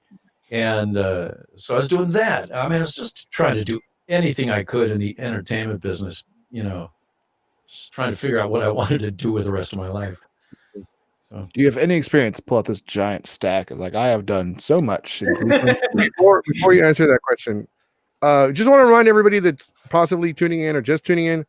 This is Townsend Coleman here joining us. Colson. Hey, it's Townsend Coleman here. Oh, that's all right. I get it all the time. Okay. Hey, is this Townsend Coleman? No, it's Townsend Coleman. That's what I said. Townsend Coleman. Okie doke. Okay. He is one of the original voices of the Teenage Mutant Ninja Turtles, Michelangelo, and the Tick. And many more. And others. I don't know. Rude. There are others. That's Jay. List them off. Like you were Rewind in the original Transformers series and Sentinel Prime and Transformers Animated. And I'm not afraid to say this. Sentinel Prime is an asshole. Well, I've heard that a time or two. Yeah. So what about it? I am going to apologize because I Cleveland haven't coming out. had the time to research every role that you've done. Normally, that's what I'll do.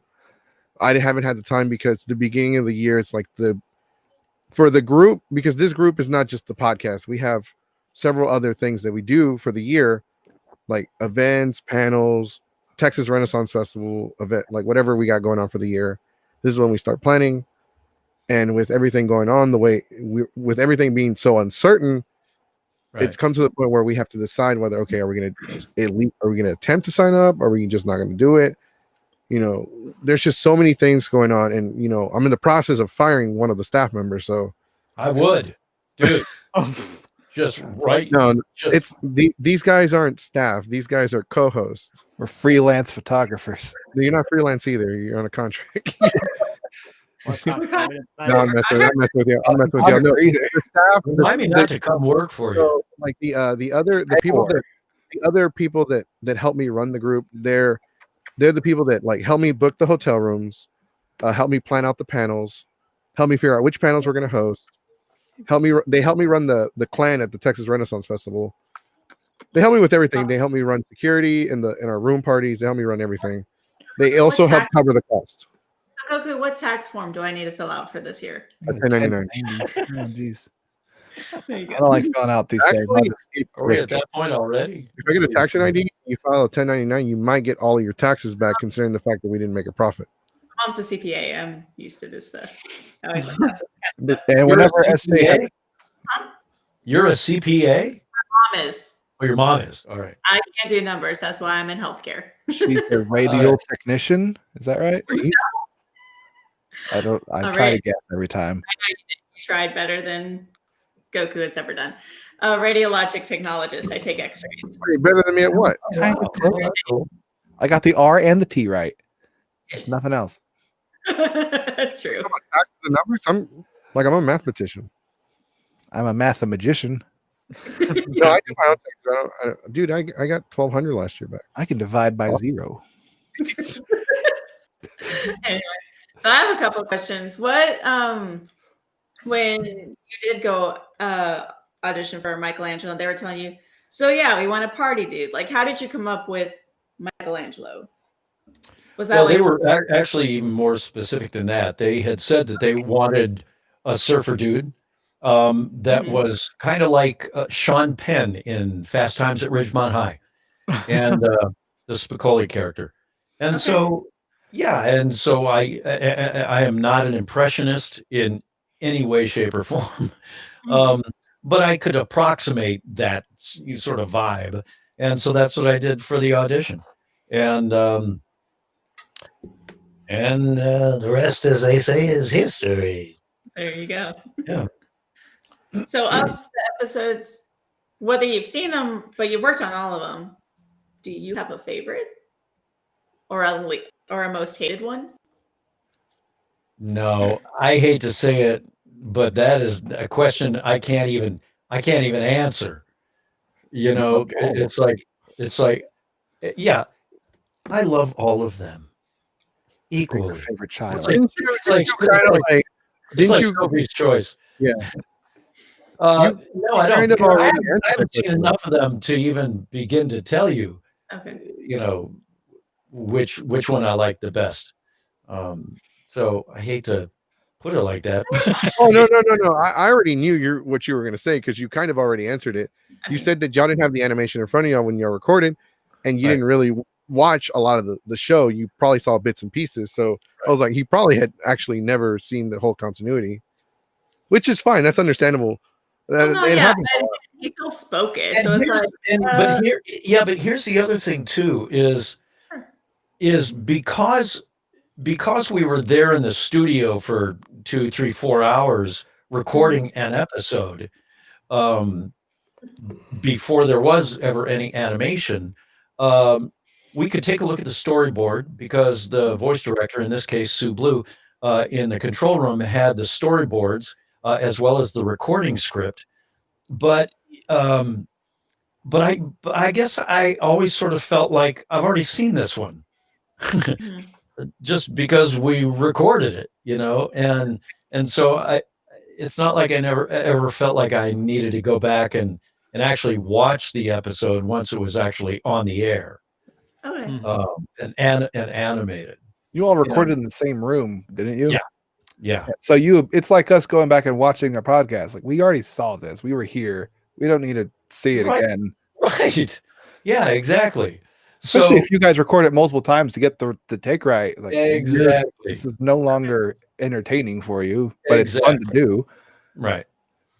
So, and I think maybe at this point in my life, it would be interesting to go back and look at some of these episodes just Yeah. to reminisce, because I'm sure that it would bring up a lot for me.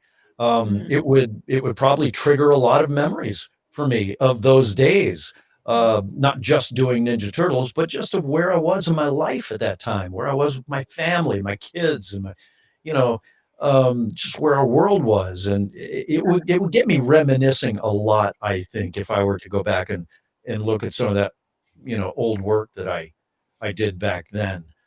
But Yeah. I just don't take the time to do that. I think part of my problem is I'm a really bad or good procrastinator. So I think I sometimes live life, or used to more so than I do now, but live life as though, I got a million years ahead of me. I'll watch them all someday. It's like that turtle van you held up that has all 10 seasons on DVD.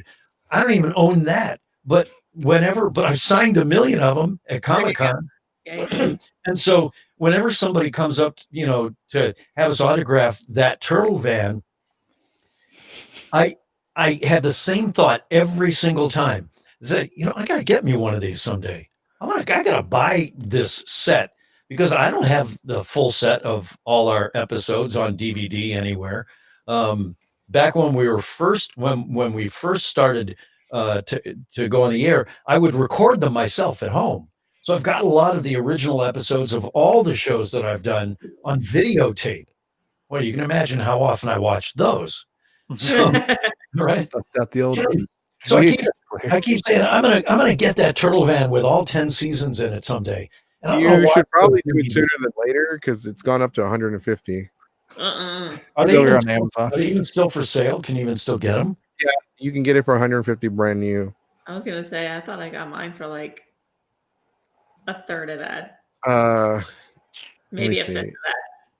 You know, if you sell all those VHSs, you could probably easily afford it. That's right. I mean, these are And I original have broadcast space for things. it. The turtle band does move though. The wheels do rotate. I So don't it's need like my DVD collection running Do they here. really? Do they? Yeah, but be really careful because I had like Put it my on friend top of your shelf had and it just it over goes. and they were playing with it, and the whole top came off, and it's like that wasn't actually a toy, guys, but Yeah. it looked like a toy from a distance. it It did does. like from a distance. That's what I get for showing it to 4-year-olds. Yeah. So if you're gonna get one, I would recommend getting one at least this year. All right. Just On to forever. check it out. I'll definitely look into it. Go back in the ABC vault. I don't know whose vault they would go into. Yeah, because I'm looking at the prices and now I'm going through my Amazon. I need to get off. I need to get off your Oh, serious? What are they going for now? The turtle van is 150. They have the complete series on DVD. It's in a regular, like the bulky DVD case. Oh yeah, I've seen that. I've Those are signed those too. Those are about $50 on Amazon. 50 or 30, $36 or $50. Yeah, but it's got to be the turtle van. It's got to be the van. Like you can't. That's a collector's item. It's meant for like collectors only. There was this really unique Ninja Turtle lineup that they released. I don't know if it was a Toys R Us thing. So what it is, it has all the Ninja Turtles from every. It's just Leonardo, but it has every single version of him. It has the one with the red headband, the different toys like the 80, 91 that I showed you, has every toy that they have released for Leonardo lined up together in that one big package. And it's They like only did that for I think Leonardo. that was a GameStop from what I remember. no, I get it at Toys R Us. Oh, okay. I remember seeing something like that on Yeah. GameStop somewhere. It was only. I think they were going to do all 4 turtles at one point, Mhm. but then this is before Nickelodeon had bought Ninja Turtles, Okay. and I don't think it sold very well because it was expensive. It was very expensive because they had all the original molds for the other toys, the molds that they don't even make anymore, Right. because they had the 2003 Leonardo, and those molds are like those figurines are expensive. I got those, I think. So Pretty sure. it had a bunch of the movie, the animated series, the 2003 animated series. It even had the Next Mutation, the live action series. Not even the creators want to acknowledge. He doesn't. He hates that series. I'll tell you one thing that I was bummed about is I want to say maybe 2 years ago now, Kevin Eastman announced on his website that he was going to be coming out with a custom designed. I want to say he was going to even carve these sculptures himself, but that may not be accurate. But they were going to be custom figures of the 4 turtles. And they were going to come out one at a time over the course of, I want to say the course of a year, maybe. And so I put my money in for those because I thought, coming from Kev, this is going to be very cool. And of course, they were all going to be signed by him and stuff.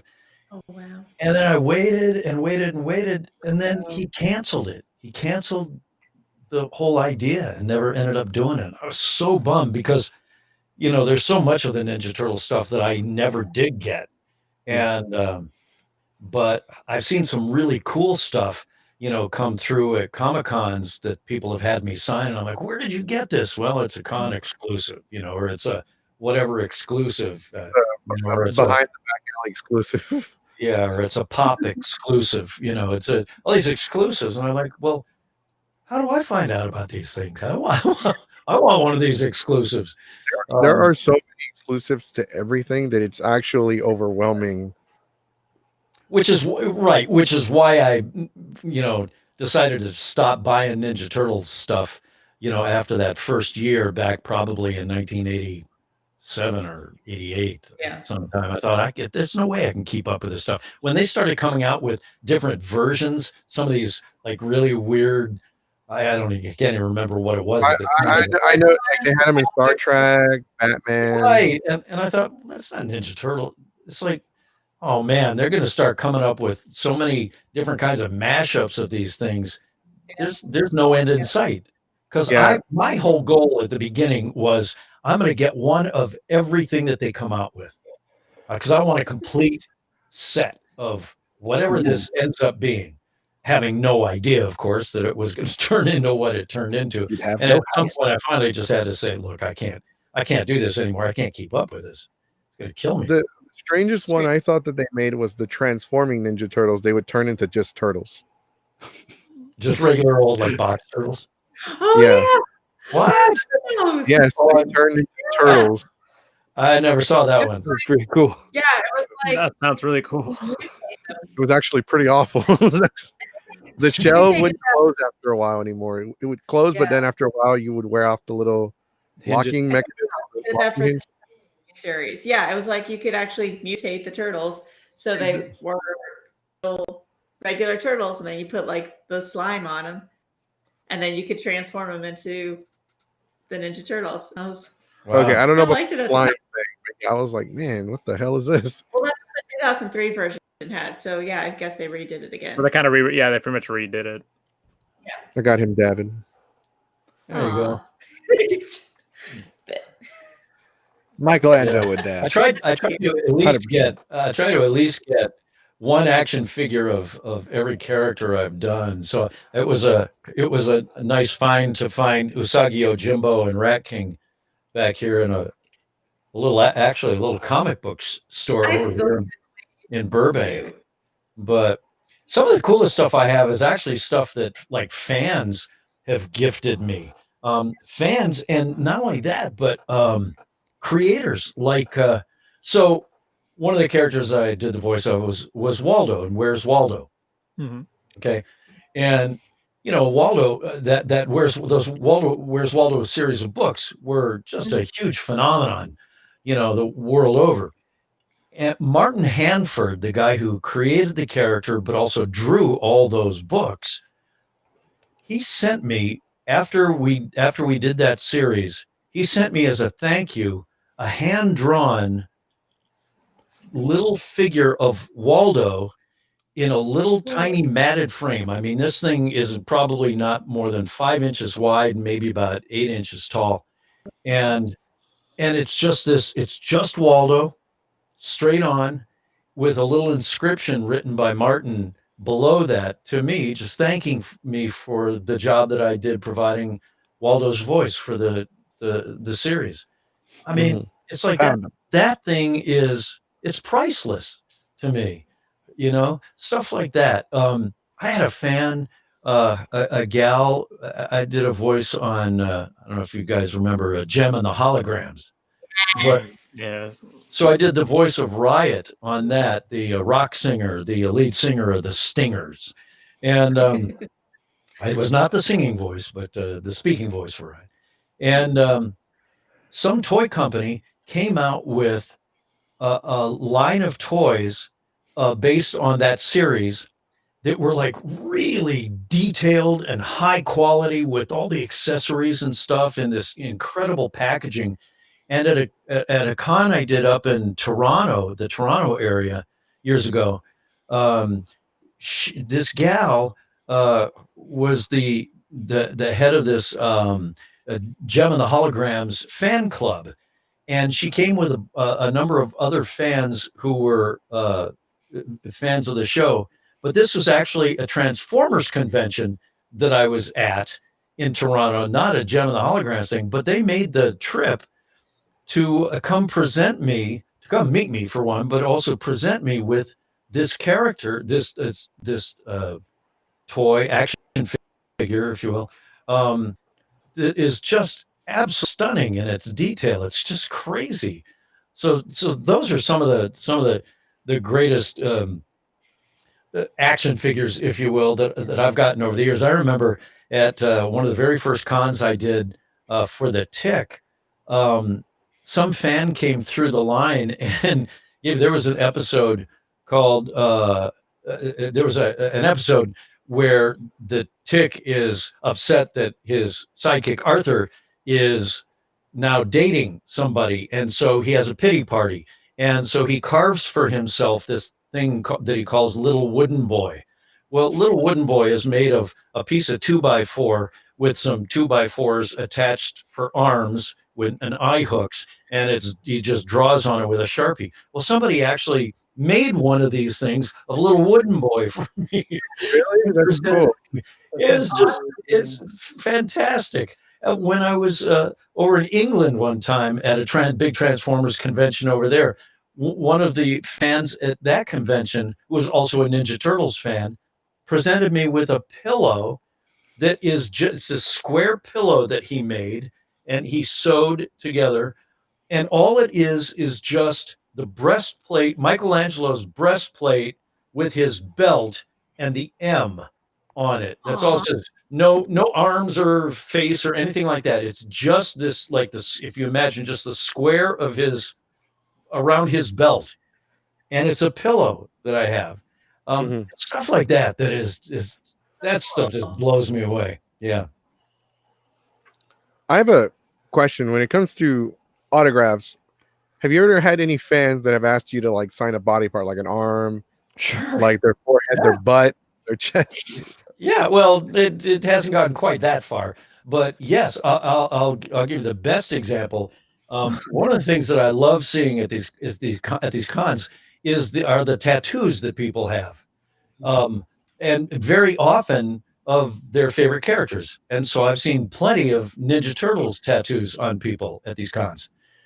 Well, we were at a con. I want to say it was up in Portland at Rose City Comic Con, and this guy comes through line and he wanted us to autograph in our colored Sharpie markers his back, because he had in the middle of his back the Ninja Turtle logo already tattooed right in the middle of his back, and he wanted us to sign it around the four of us to sign it around this turtle logo. And so I'd signed mine in orange and poured paint all over him. So yeah, exactly. Again, Paint pen, and you'll never get that. Exactly. I got nail polish. We're fine. So, it burns. Beat a baby. You got a tattoo.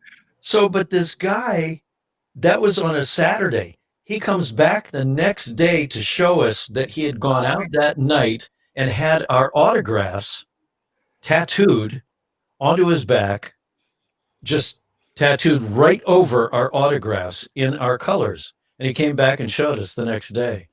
Still got the plastic on it and stuff, but we all got pictures of that and stuff. And so, people have gone pretty far with some of these autographs. I believe that one. I believe specifically because someone got Hulk Hogan to autograph his shoulder, and then he had it tattooed, and then he invited Hulk Hogan to his wedding, and he did the whole like real American thing.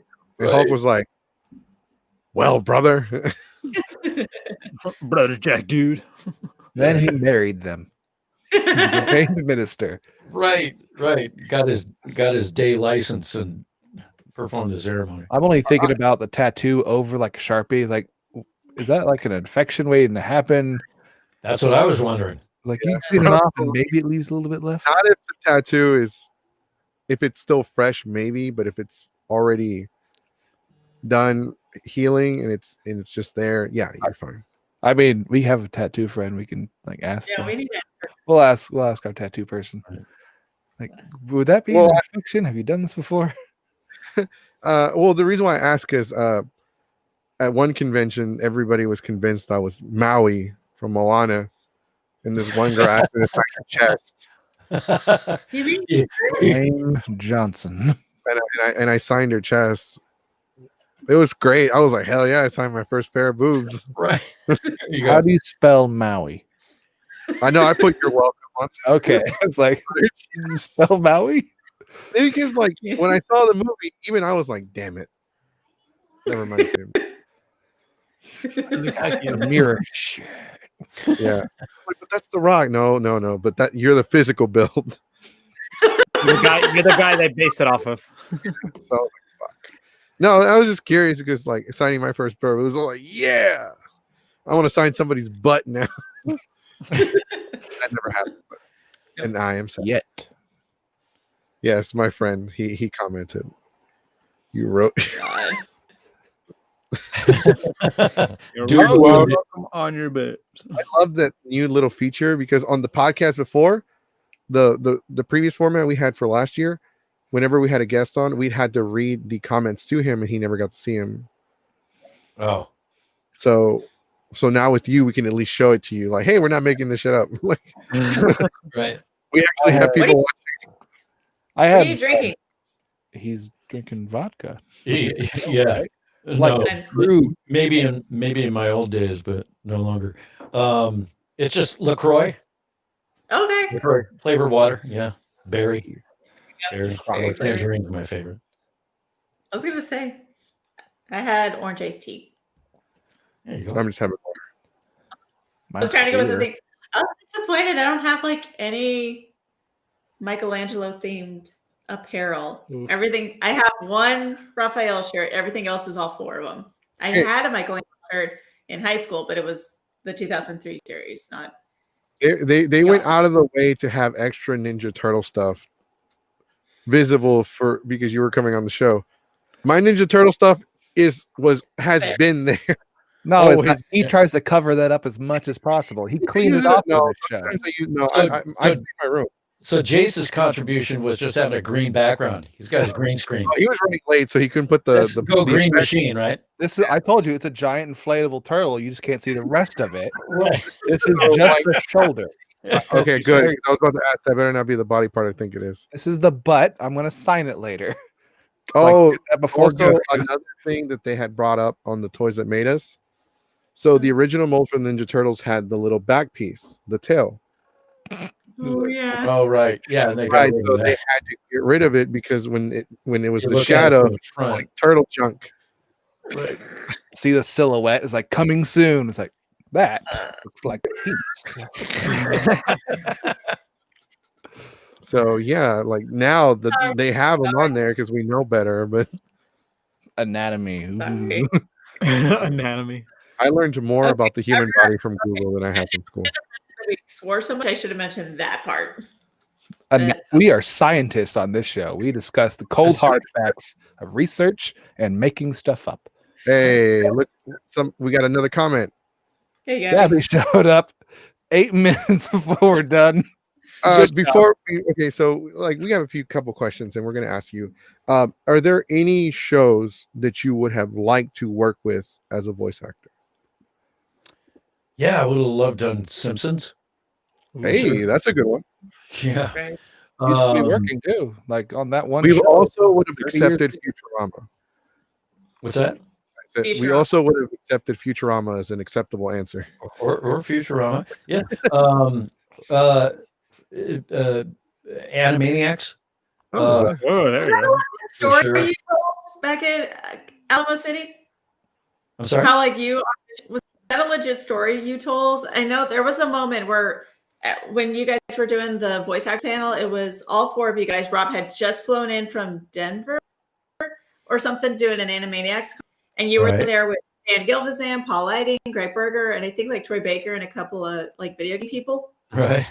You guys were talking about, well, obviously, like the Nickelodeon Ninja Turtles just came out, and I think Barry was probably the first one to say, like, I want it to be Donatello again, and we were all like, oh, like Rob stole his job, and then I think you piped in with, I want it to be no. I remember Cam was telling a story about how he auditioned for Johnny Quest. And Rob got the part that Cam auditioned for. And then that's when you piped in with, I was trying to audition for Animaniacs for Yakko. And that's when Barry did the thing, like, I wanted to be Donatello again. And we were like, Right. No, I auditioned for Wacko. oh, Yeah. And and that didn't go anywhere. But then of course, when I saw what Jess did with it, Yeah. Jess Harnell, I'm like, well, of course, uh, you know, these guys. I really believe that the people who get the roles and have gotten the roles over the years, um, in pretty much any of these shows, are the ones who are supposed to get it. Mhm. It's like they were meant And for it. yeah, somehow, and certainly did that. It's like, listen, I've been replaced on shows, and that's always a bit of a drag. When yeah, I did the first episode of Rocco's Modern Life as Hmm. as Rocco, not the episode that aired, but they had hired me to do Rocco, and I came in and I did it, and it just wasn't working. And I could feel it, and I could feel that they could feel it, Yeah, and what that was how did your Rocco sound like? Can we hear it? what, to be honest, I don't even remember. I think it was pretty vanilla, pretty, because I don't do an Australian accent. I'm terrible at accents. I'm not a comedian.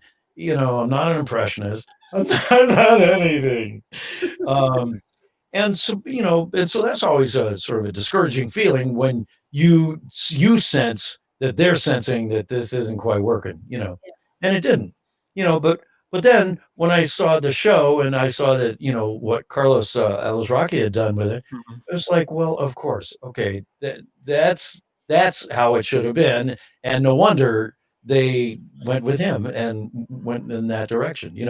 Same way that I felt with, of course, what Jess Harnell did with Wacko on Animaniacs was perfect. It was brilliant, you know.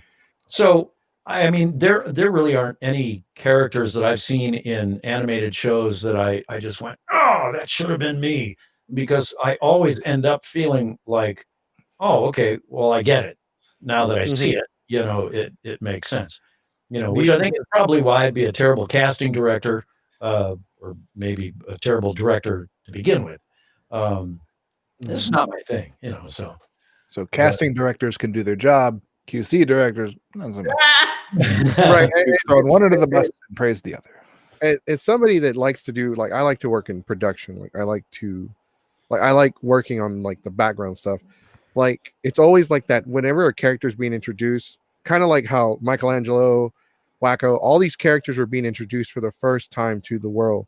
That first voice, even if you replace them, the first voice is always going to be the most iconic. yeah, The So first people impression. have like such high bars for it, like, because there are certain actors that are better than the ones they cast, but the one they cast just had something to it that just made it click. Like, okay, this is how I imagine it should be. yeah, So Right. like, but you are part of, like, whenever people think about Michelangelo, they're not gonna think like, I don't even know who plays Michelangelo now. Honestly, I don't know. I know Right? the No, 2012 one. It was Greg Sipes was the 2012 version. Too many series. but in my defense, well, I Greg don't was know. terrific too in the 2012 series. Mhm. Yeah. Greg Sipes. Right, but when people think about Ninja Turtles, they think about the '80s series. They think Mhm. about the Cowabunga series.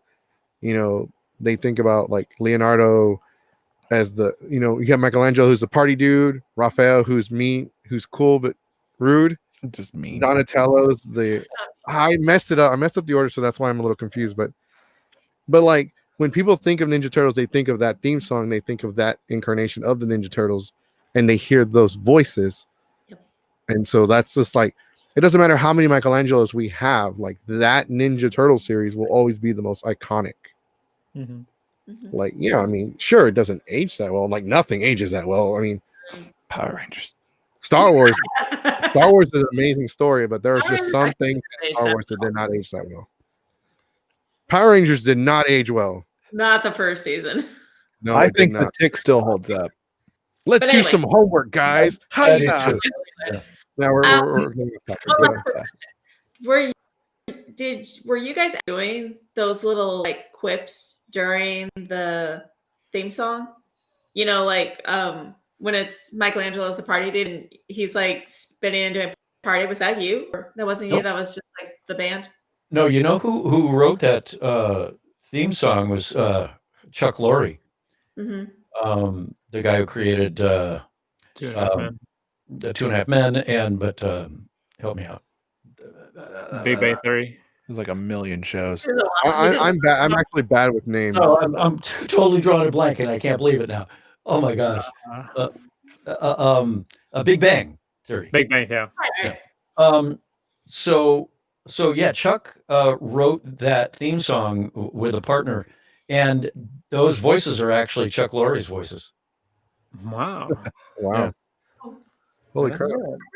They were kind of close to you guys. I was like, did they actually? If you guys are ever sick, they just get Well, I in. wondered that too when I first saw it, because I thought, I don't remember doing that, but maybe they took it from like one of our episodes or something, and then I didn't get paid It's for that. possible. and I didn't know it was Chuck Lorre until like just maybe a year or two ago. I was reading an article, and because I knew that he had written the theme song years ago. I knew that, but I didn't realize that he is the one that did those little voices that did us doing those shout out party. You know, that's Like, yeah, give me a break. Like all that. exactly. Yeah.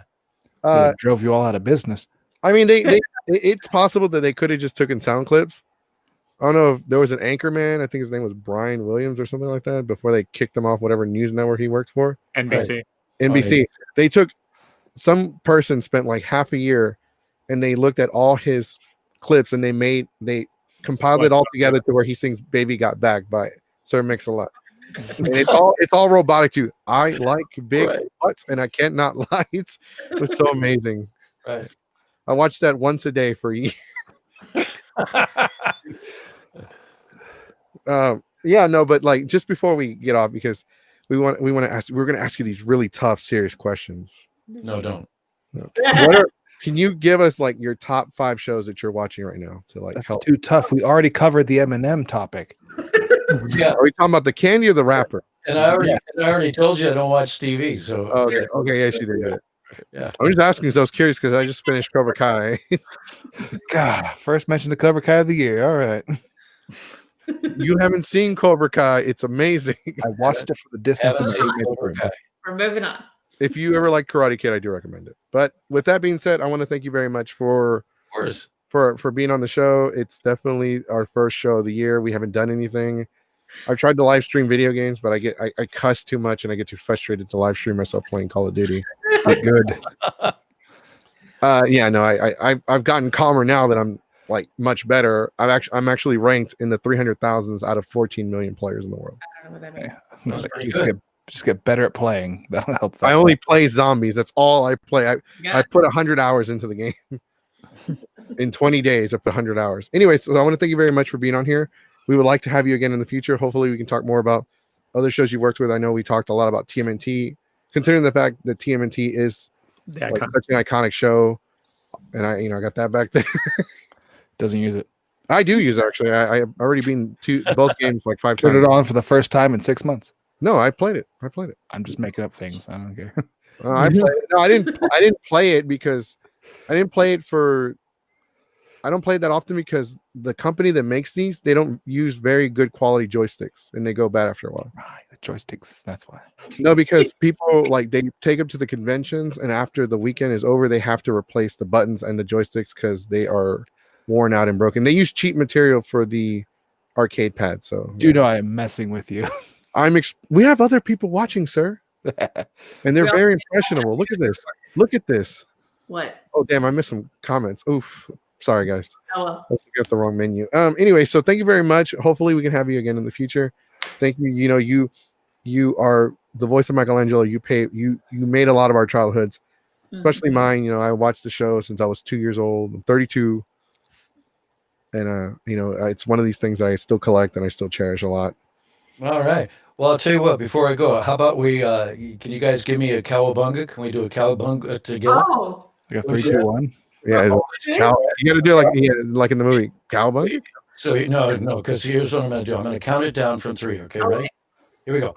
3, 2, 1. Cowabunga!